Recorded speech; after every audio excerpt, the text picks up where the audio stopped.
Welcome to The Explainer. What is it that makes a lesson truly unforgettable? Today, we are going to break down a masterclass in teaching. We're going to see how one amazing teacher takes something as simple as a map and turns it into a tool that completely changes how their students see the entire world. So how do you actually do that? It's not really about geography, is it? It's all about shifting perspective. And this lesson, wow, it starts with one single powerful move that is designed to just grab that curiosity from the very first minute. And here it is. The teacher starts with something super familiar, a photo of the school from the ground. Then they switch it up to a satellite view. And just like that, boom, the student's whole perspective is just shattered. Roads become lines, buildings are now just shapes, and you can see all these patterns you never knew were there. This is that wow moment. It's so powerful, and it gets them hooked for the entire lesson.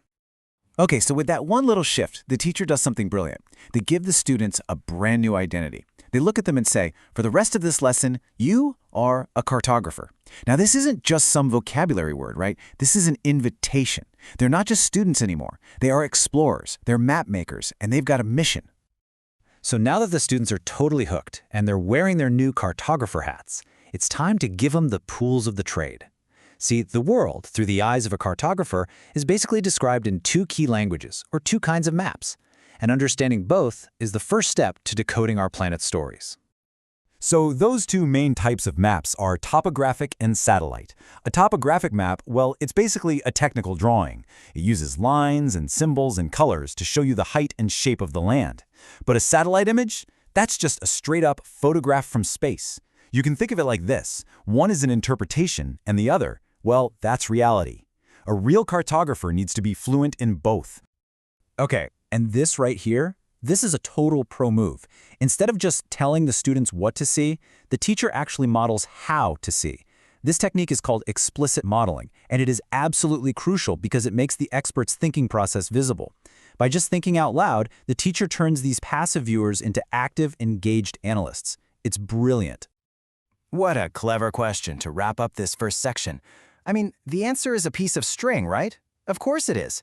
You can lay it right along the river's curves and then just measure the string. A ruler just can't do that. It's such a simple little puzzle, but it teaches this really deep lesson. If you want the right answers, you have to pick the right tools for the job.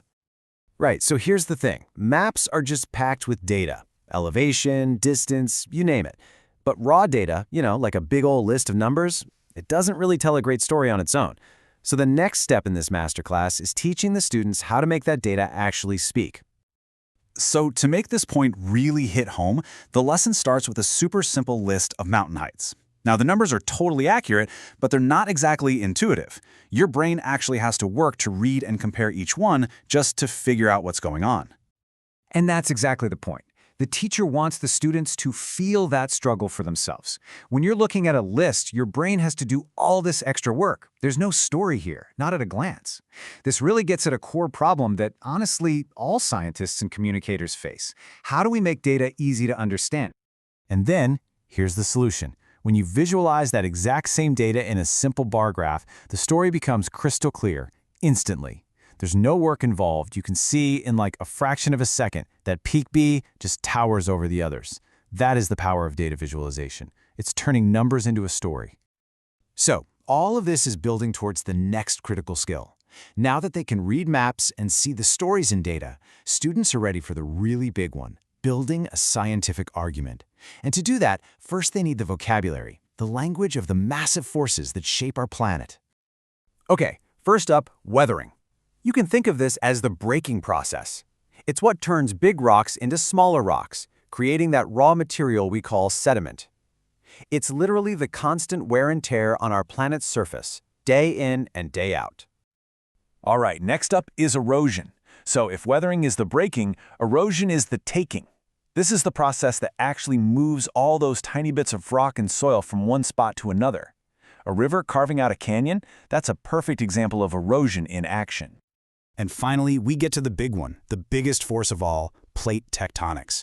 I mean, this is the engine that literally builds mountains. When those huge plates that make up the Earth's crust smash into each other, they've got nowhere to go but up, and that's how we get the enormous mountain ranges we see. Now, this is where the lesson just totally demystifies what it means to think like a scientist. The teacher gives them this simple but incredibly powerful framework: claim, evidence, and reasoning. You might have heard of it as CER. It's a formula for a solid argument. First, you make a claim. Second, you back it up with evidence, with stuff you can actually see. And third, you explain your reasoning. How does your evidence prove your claim?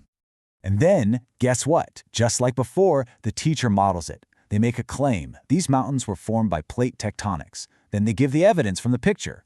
The ground looks all buckled and pushed upward. And finally, the reasoning that ties it all together. When plates collide, that pressure forces the rock to go up, forming mountains. See, this isn't just a science lesson anymore. This is a lesson in critical thinking, plain and simple. So, to make sure these huge ideas really stick, the lesson does something genius. It moves from the abstract to the totally concrete. It's time for the students to stop analyzing maps and start building their own worlds. So the students actually get their hands dirty with modeling clay, building their own 3D landscapes. And then, here comes the really brilliant part. They have to draw the bird's eye view of what they just built.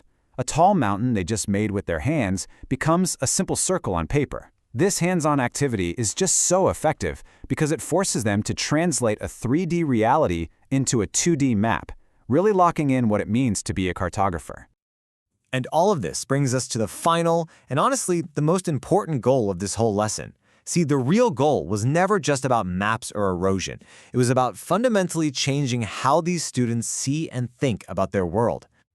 This last activity, this I used to think, now I think reflection, it just captures that transformation perfectly. Students can actually put into words how they've grown. They go from seeing maps as these flat, kind of boring pictures to understanding them as dynamic stories. Stories of immense power and change, written over millions of years. They've built an expert mindset. So when we break down this masterclass, it becomes so clear that great teaching isn't about just downloading information into students' brains. It's about engineering experiences that guide them from curiosity all the way to deep understanding. It proves that learning isn't just about what you know, but about how you've learned to see. So that leaves us with a question, right?